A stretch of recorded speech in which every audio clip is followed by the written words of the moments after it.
2 e 3. Louvarei ao Senhor em todo o tempo, o seu louvor estará continuamente na minha boca. A minha alma se gloriará no Senhor. Os mansos o ouvirão e se alegrarão. Engrandecei o Senhor comigo, e juntos exaltaremos o seu nome. Busquei ao Senhor, e ele me respondeu. Livrou-me de todos os meus temores. Olharam para ele e foram iluminados, e o seu rosto não ficaram confundidos. E o Senhor o ouviu e o salvou de todas as suas angústias. O anjo do Senhor acampa-se ao redor dos que o temem e os livra. Glória a Deus. Provai e vede que o Senhor é bom. Bem-aventurado o homem que nele confia.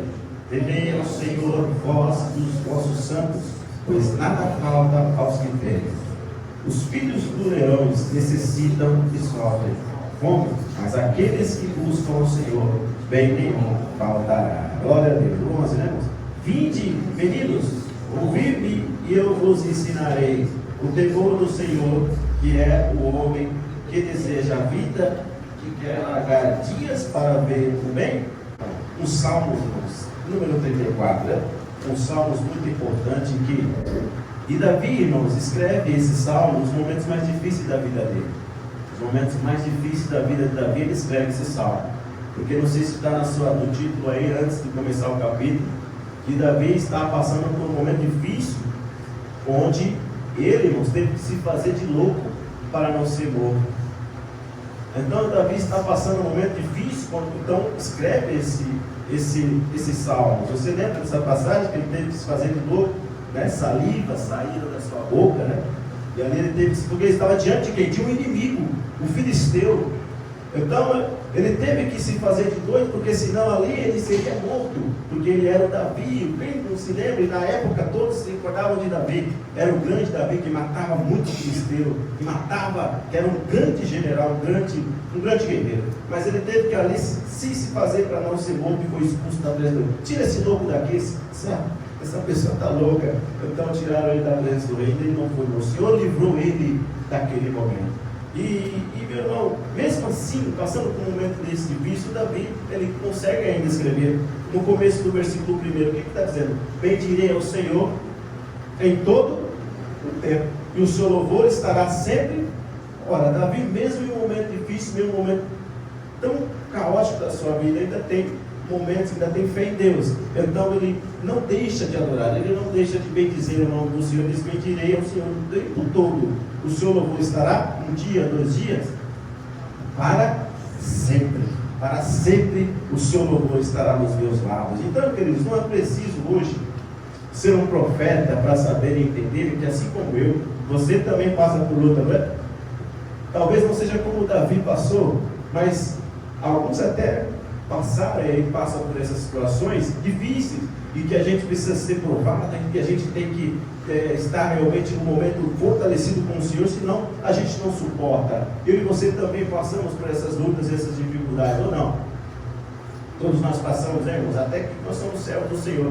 É estranho quando nós não passamos, né, por essa luta, porque todo servo do Senhor tem que passar por luta, por prova, tem que passar por aflições. Nosso Senhor Jesus passou, eu e você passaremos também. Então, queridos, mas o que não pode acontecer da minha parte e da sua, em nenhum momento, é blasfemar quando passa por esses momentos, quando passa por essas situações difíceis. Davi não blasfemou. Davi foi considerado o segundo coração de Deus, ou não? Foi? Então, mas mesmo assim, ele o adorou. Ele diz: bendizei ao Senhor, e eu louvarei ele para sempre. É assim que eu e você temos que nos comportar, queridos, mediante a esta sociedade, mediante as situações adversas que eu e você passamos durante o dia. Bendizemos sempre ao Senhor, meu amado, e que o louvor do Senhor, o louvor a Ele, não saia dos nossos lábios, não saia da nossa boca, que você sempre o adore, que você sempre exalte o nome do Senhor, em todo tempo, em qualquer circunstância, meu amado. Ainda que seja difícil, adore ao Senhor, louve a Ele, porque, irmãos, assim como Ele livrou a Davi, Ele nos livrará de todo mal. Glória a Deus. E também esses versículos nos mostram, querido, é que nós não podemos ser presunçosos e também nem muito menos orgulhosos. Você sabe que o orgulhoso ele não vence, né? O orgulho precede, então, irmãos, o quê? A queda. O orgulho precede a queda. Você sabe muito bem. E nós não podemos, irmãos, estar sendo orgulhosos. De maneira alguma, nós devemos ser o quê, irmãos? Humildes, né? Humildes. Porque, irmãos, o orgulhoso, Deus não se agrada. Deus não tem parte com os orgulhosos, irmãos. Deus não tem parte. Deus não tem parte, muito menos com quem dá glória para si mesmo. Deus não tem parte. Deus não abençoa. Deus, Ele não tem parte, queridos irmãos. E é exatamente como o Davi coloca na sequência no versículo. O que ele diz no versículo 2: a minha alma se gloriará de quem? Do Senhor. Glórias a Deus. Ele sabe disso. E é exatamente o que a palavra nos ensina em 2 Coríntios 10 e 17. Aquele, porém, que se glorie-se no Senhor. Gloriamos então, irmãos, somente no Senhor. E você sabe que o maior sintoma de quem é orgulhoso é não ouvir ninguém, e nem muito menos a Deus. Sintoma de quem é orgulhoso: não ouve ninguém, ele só é por ele mesmo, ele só fala por ele mesmo, não ouve. Só ele se acha o melhor, só ele tem a solução, só ele, é só ele não consegue ouvir ninguém, muito menos a Deus. E é exatamente a sequência dos versículos que a gente consegue enxergar isso. E aqui está dizendo o que, queridos irmãos? Os humildes ou mansos, né, ouvirão e se alegrarão. Salmos, é o versículo 2 ainda, né? Mas os humildes, irmãos, ouvem a Deus, não é? Então, quantos amam aqui ao Senhor? Quantos amam ouvir a Deus? Glória a Deus, irmãos. E não só ouvem, mas se alegram. O versículo está dizendo, a sequência dos versículos. Glória a Deus, irmãos, porque nós ouvimos a voz do Senhor. E o nosso desafio, queridos, é muito maior, é dobrado. Por que, meus amados? Nós temos que lutar contra o inimigo das nossas almas. Nós temos que lutar, além de lutar contra o inimigo, nós temos que lutar também contra aqueles que não gostam disso daqui que nós estamos fazendo. Além de nós lutarmos contra o adversário, há pessoas, e a maioria ainda, que se professa a mesma fé que eu e você. Não gosta disso aqui. Não gosta dessa união que nós estamos tendo. Não gosta da comunhão, não gosta da reunião, não gosta da congregação.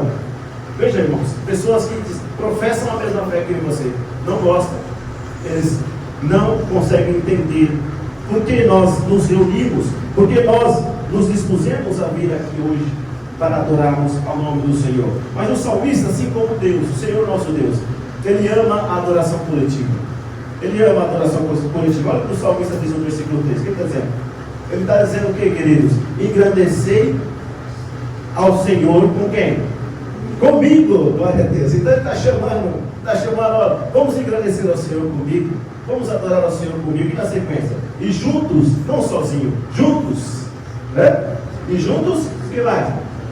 Exaltemos quem, irmãos? O seu nome, o nome do Senhor Jesus, irmãos. Então, queridos, o salmista, ele entende, assim como Deus agrada da adoração coletiva, da comunhão.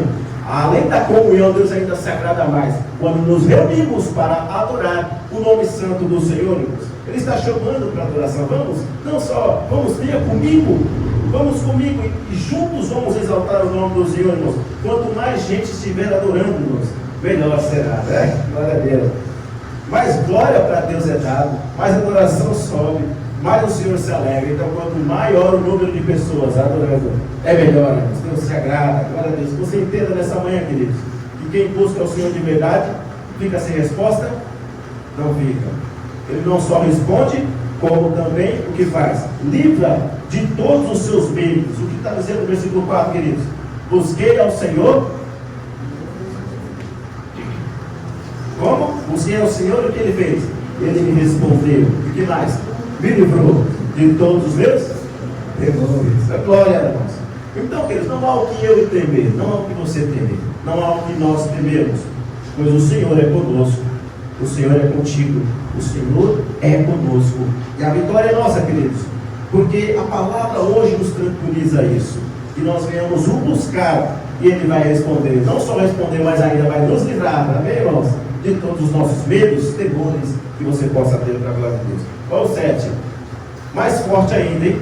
E aqui é uma confirmação. Que diz o que, queridos? O anjo do Senhor, mais forte.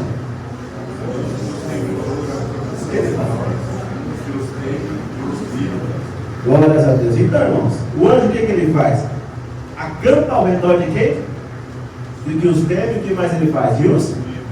Ou seja, irmãos, seja qual for a patente demoníaca que o inimigo enviou para tentar te destruir, seja qual for ela, seja qual for, irmãos, a patente que foi colocada pelo adversário para tentar destruir a sua vida, para tentar fazer algo contra você, seja qual for o feitiço, a macumba, o encantamento, seja qual for o trabalho que tenha sido feito contra você, não se preocupe com isso, fique tranquilo. Você se importa é saber para você é que existem anjos que te guardam e que, irmãos, te livram de todo o mal que o inimigo vem a te fazer. Glórias a Deus. Amém, meus irmãos? Mas é preciso temer. Ora, temer significa o que, irmãos?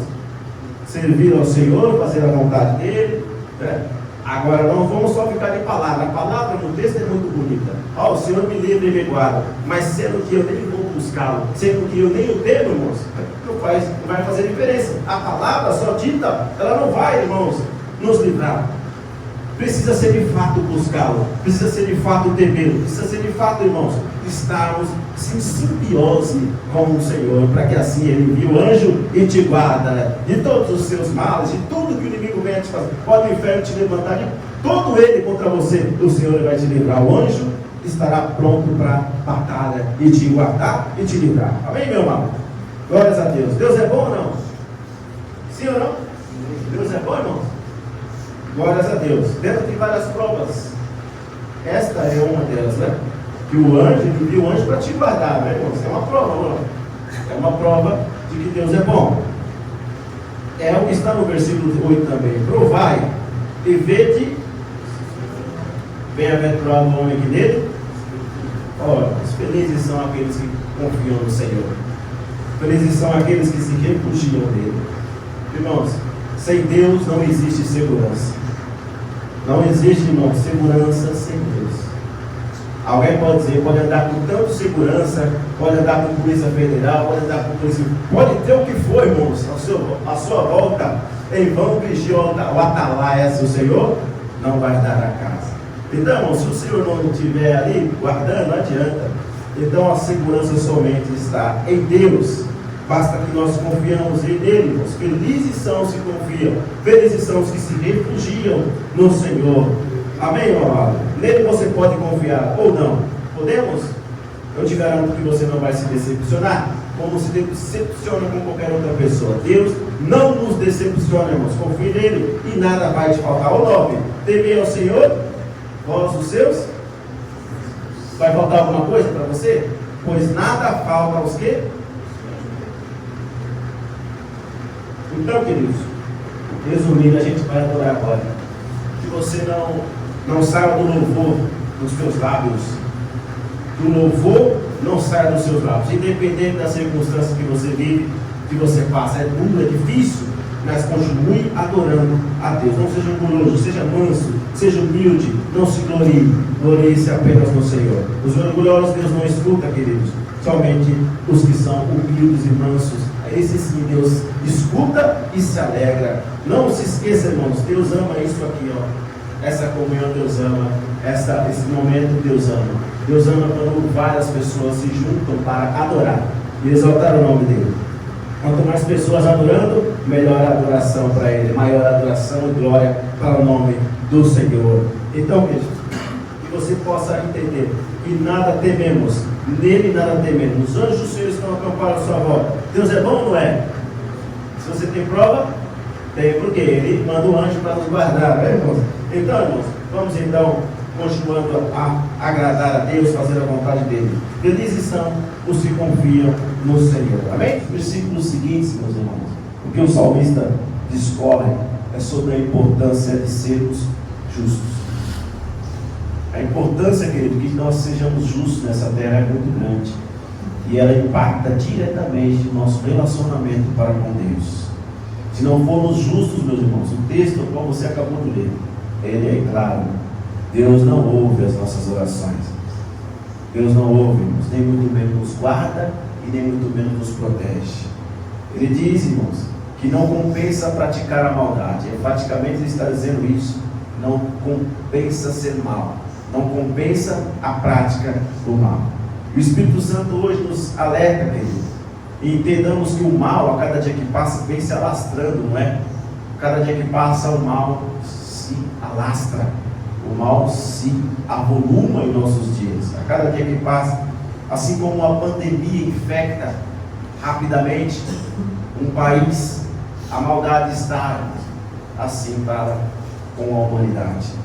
É triste a realidade que nós estamos vivendo. E o nosso dever qual que é, meu amado? Qual é o nosso dever como servos, como discípulos do Senhor? Estar atento, claro, para que esta praga não nos pegue, para que este mal não venha entrar dentro de nós e assim, consequentemente, praticarmos maldade, praticarmos o que é mal. E hoje, irmãos, você precisa sempre estar contigo, que haverá e sempre existe distinção entre aqueles que são justos e aqueles que não são justos. A palavra, e aqui esse salmo, e assim como toda ela vai sempre enfatizar isso. Entendamos, sempre haverá distinção daquele que é justo, que procura fazer o bem, dos que procuram fazer o mal. Pode-se enganar a justiça dos homens, pode-se enganar, como estão aí acontecendo, pode-se enganar, até porque a corrupção está em volta aí, está aí. Então pode-se enganar a justiça dos homens, pode-se sair ilesos da justiça dos homens, mas existe uma justiça, querido, que não há como escapar. Não há como escapar da justiça de quem? De Deus. Não há como escapar. Ela vem. Ela vem. E hoje eu e vocês estamos aqui, irmãos, diante desta palavra, diante desse momento no qual o Espírito Santo fala conosco, e que nós devemos sempre, irmãos, fazer o bem e se desviar do mal. Desviar do mal e fazer sempre o bem. É o que os versículos que nós acabamos de ler, irmãos, está dizendo. O que diz o versículo 3? Olha aí. Refreie a língua de quem? Do mal, né? E os lábios de falarem dolosamente, que é engano. Ou o seguinte: aparta-te do mal. E o que faz? E pratica o que é bom, né, irmãos? Procura a paz, empenha-te por alcançá-la. Então, irmãos, é necessário um empenho aqui da nossa parte para praticar o bem. É necessário um esforço da nossa parte. Porque, irmãos, à medida que o mal vai se alastrando, vai aumentando, automaticamente nós que tendemos e que realmente queremos praticar o bem, irmãos, vai ficando mais difícil. Há uma restrição muito grande para mim e para você. Vivemos em um mundo mau. Vivemos onde a prática da maldade só aumenta, só se alastra. Então, irmãos, automaticamente o tempo vai passando, o mal vai aumentando, e para mim e para você fica mais difícil, que quer viver a justiça, quer ser uma pessoa de bem, quer praticar cada vez mais os princípios da palavra. Fica mais difícil para nós. Então, à medida que vai passando o tempo, o mal aumenta, você vai ter que ter mais esforço. Vai depender mais de esforço da tua parte para continuar praticando o bem. E isso é importante para mim, querido. É necessário você se esforçar, assim como eu, todos os dias, para que pratiquemos esse bem. Até porque Deus quer distância, meu amado, de quem pratica o mal. Deus não quer essas pessoas perto. Quem pratica o mal, queridos, não tem parte com Deus. Deus quer distância, querido, de quem pratica a maldade. O que é ser mal? A não ser enganar as pessoas, defraudar, mentir, falar falso testemunho. Está cheio aí. Levantar calúnias, né? Levantar calúnias, mentir, prejudicar o próximo, isso é maldade. Além de muitas outras coisas que existem aí por aí. Então, queridos, mas Deus não se agrada, nunca vai se agradar da maldade, da prática do mal. Então Ele não vai ouvir a oração e nem muito menos vai proteger, e nem muito menos vai ali ouvir aquela pessoa. Pelo contrário, o texto diz muito mais do que isso. Então, queridos, Deus só vai se agradar de quem, queridos? De quem é justo. Do justo sim, é o versículo 15. Os olhos do Senhor estão sobre quem, irmão? Você repousa sobre? E os seus ouvidos estão abertos ao seu Desde que nós chegamos aqui, o Senhor já está com os seus ouvidos abertos à minha oração. E vale a pena então ser justo, vale a pena viver uma vida reta, ainda que seja difícil, e ainda que demande esforço de mim e da sua parte. Deus só vai proteger e escutar as orações dos justos. O Senhor Deus, irmãos, está contra todos os que praticam a maldade. E por isso que eu e você precisamos ser justos, irmãos. Ainda que seja difícil, ainda que você seja chamado de bobo, né? Ainda que você seja chamado de tantos outros nomes que dão para aqueles que querem viver a verdade, fazer o que é certo. Nós precisamos continuarmos praticar a justiça, ser honestos, não prejudicar ninguém, não mentir e muito menos se corromper com esse século, com esse mundo que está. E temer somente a Deus. Provérbios 15, 29 diz: o Senhor está longe dos ímpios, mas a oração do justo Ele ouvirá. É isso aí. Então, irmãos, vale a pena ser justo. Todos que praticam o mal terão destino terrível.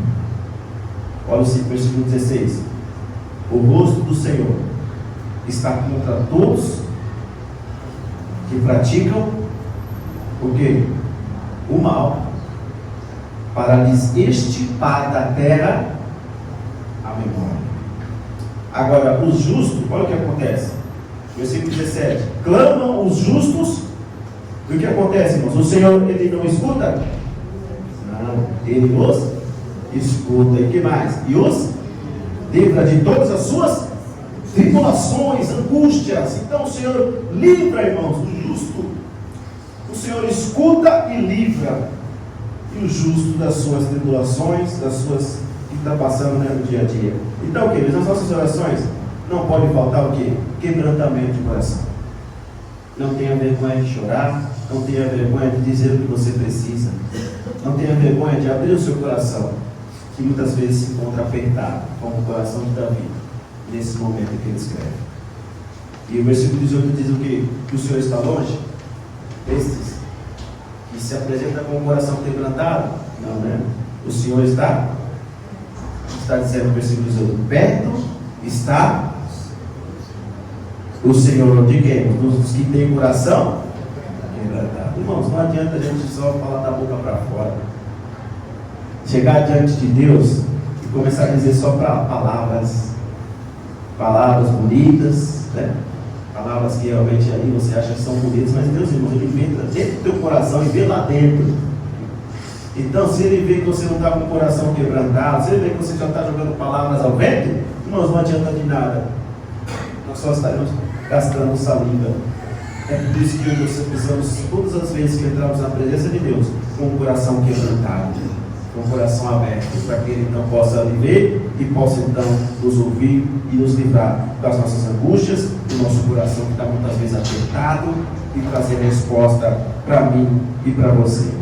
Você pode estar passando por muitas aflições, meu amado, mas você possa sair daqui com uma certeza de que o Senhor vai te livrar de todas as suas tribulações, de todas as suas dificuldades.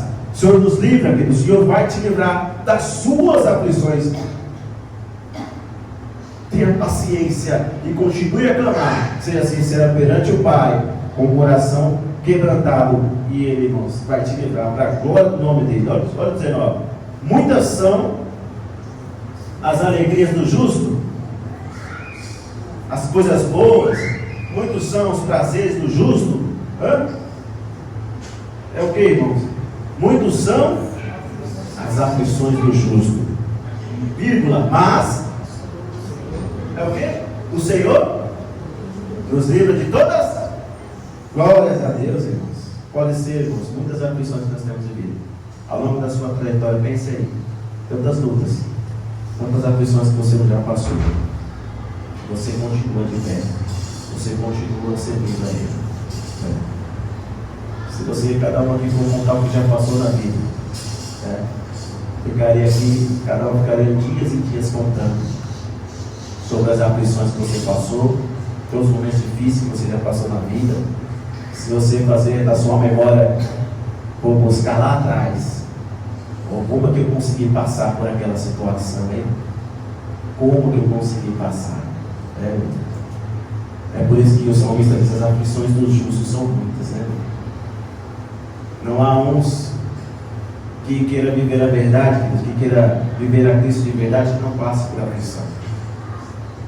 Alguém pode ter um discurso diferente, o discurso pode ser mais bonito, mas é só para atrair mais pessoas. Mas o discurso mesmo, que tem que vale é a palavra. A gente passa por lutas, a gente passa por dificuldades, sim. E são muitas, não são poucas. Aqui o salmista está dizendo: muitas são as aflições do justo. Nesse momento também já estava pensando que ia morrer, cara. Eu estou só diante dos meus inimigos. É agora. Então Deus deu uma direção ali para ele, e ele teve que fazer aquilo. Mas aí o Senhor livrou ele daquela aflição, daquele momento. Assim como me livrará e te livrará, querido, de todas as suas aflições. Creia nisso, creia nesta palavra, irmão, nesta manhã. Amém, meu amado? Glórias a Deus. Nós estaremos em oração nessa hora. Mas antes eu quero ler com você o que coaduna com esses salmos. 1 Pedro, versículo número 3, capítulo 3, versículo 11. Porque é exatamente o que nós estamos falando aqui. Aparta-se do mal e busque a paz, porque os olhos do Senhor estão sobre os justos, e os seus ouvidos atentos às suas orações. Mas o rosto do Senhor é contra os que fazem. Está claro? A palavra de Deus é clara. Então vale a pena a gente seguir a justiça, vale a pena a gente ser justo, pois os olhos do Senhor estão sobre os justos, e os seus ouvidos estão atentos às nossas orações. É por isso que agora nós vamos orar ao Senhor, porque se hoje eu e você estamos vivendo essa vida de aflições, significa também que nós somos justos, e o Senhor ouve a nossa oração, o Senhor não ouve a nossa súplica, mas o rosto do Senhor está contra os que fazem o mal. E é isso que temos que ter vida. Daqui para o final dos nossos dias, tudo vai apertar, vai acontecer mais maldades, muito mais maldades vão acontecer no mundo. Por isso que o Senhor diz naquele texto, ele diz: olha, por causa de o amor do mundo se vão se esfriar, né? Por causa das situações, tudo o que está acontecendo, mas aquele que perseverar até o fim será salvo. Que você possa concentrar nessa palavra e entender que nós temos que cada dia mais praticar o que é bom, o que é bem, fazer o que é reto, fazer o que é certo. Não é, irmãos? E é o que a palavra nos ensina em Apocalipse também, 22:11. Continue o injusto a praticar injustiça. Continue o imundo, né, irmãos, a praticar, a ser imundo, né? E o justo continue sendo justo na prática da justiça, e o santo continue a se santificar, né, irmãos? Então é assim que nós vamos viver. Estava no passado falando, exemplo, deixa eles continuar nessa corrupção, deixa eles fazerem algo errado, né? Que eles continuem se lameando mais. É assim que eles querem, continue. Mas nós, né, nós continuaremos fazendo o que é certo, continuemos a nossa vida perante Deus. Aí nós vamos poder deitar no travesseiro em casa e dormir em paz. Enquanto muitos já não conseguem mais. Até conseguem, né? Porque tamanho cinismo, tamanho já o costume da corrupção, do engano, da mentira, já estão acostumados. Mas Deus estará vivo. E o que será? É por isso que você continuamos a praticar mais justiça, a nos santificar mais ainda, fazer o que é certo, embora, irmãos, custe muito para nós, mas afinal de contas não custa nada, até porque nós estaremos agradando ao Pai, e daqui a pouco estaremos para sempre com Ele na glória. Amém, meu amado? Vale a pena ser justo? Sim ou não? Vale a pena fazer o que é certo? Vale a pena, por quê? Porque o Senhor ouve quem é justo. Não só ouve, mas protege e guarda. Agora, quem não é, quem pratica maldade, quem engana, quem defrauda, quem é corrupto, Deus quer distância, Deus quer eliminar da terra, porque vai chegar o momento em que todos vão comparecer diante dele, e aí não vai ter o que dizer. Dura será a sentença, a condenação virá. Não, irmãos, duvide limite, a condenação virá. É por isso que eu e você vamos continuar a praticar o bem, fazer o que é reto, o que é certo, e até com a nossa vida e o testemunho, as pessoas olham, ainda que acham você é bobo aí, não. Mas nós estamos fazendo a direção de Deus, e nós estaremos fazendo, agradando ao nome do Senhor. Então, irmãos, os olhos do Senhor estão sobre mim e sobre você nessa manhã. E esses momentos que restam, eu quero orar contigo, eu quero orar com você. Orar por você, orar pela nossa família, orar por tudo aquilo que você já tem rogado ao Senhor, os seus projetos, a sua vida, a sua história. Tudo aquilo que você tem hoje é o momento, porque afinal de contas, os olhos do Senhor estão sobre vocês aqui hoje, os ouvidos deles, e já está pronto para ouvir a sua voz. E Ele não só vai ouvir, mas Ele vai intervir na sua causa nessa manhã. E você verá o que Ele irá fazer nas nossas vidas, porque Ele faz muito mais do que pedimos ou pensamos. É isso, meu irmão. Amém?